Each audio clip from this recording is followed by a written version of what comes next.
Breadwinner. Ano nga ba ang kahulugan ng salitang breadwinner?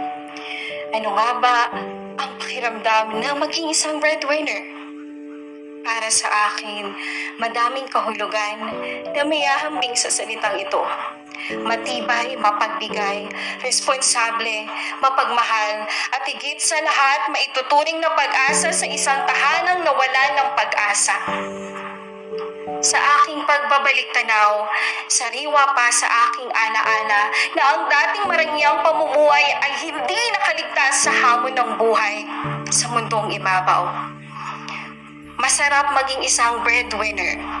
Iba ang saya na makitang na ibibigay mo ang pangangailangan ng iyong pamilya. Mga katagang paulit-ulit mong maririnig. Paano na kami anak pag wala ka?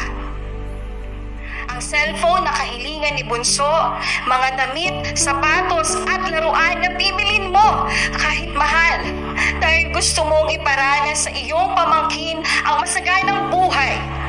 Buhay na hindi ipinagdadamot ang kasiyahan para sa mga batang musmus pa lamang. Maging ang sariling kasiyahan ay isasang tabi upang hindi mahati ang prioridad kahit isang sandali. Prioridad na kailangang pamilya ang una sa lahat ng bagay. Kinsenas at katapusan, ang tanging kasiyahan ay ang makumpleto. Makumpleto ang mga gamot, bitamina, prutas at gulay na kailangan ng aking mga magulang.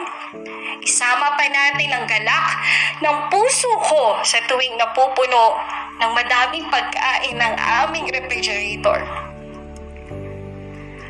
Ako si Day, isang breadwinner. Nagpapasalamat sa Panginoon sa buhay at pamilyang meron ako. Sila pa lang sa buhay ko, ako ay isang tunay na winner.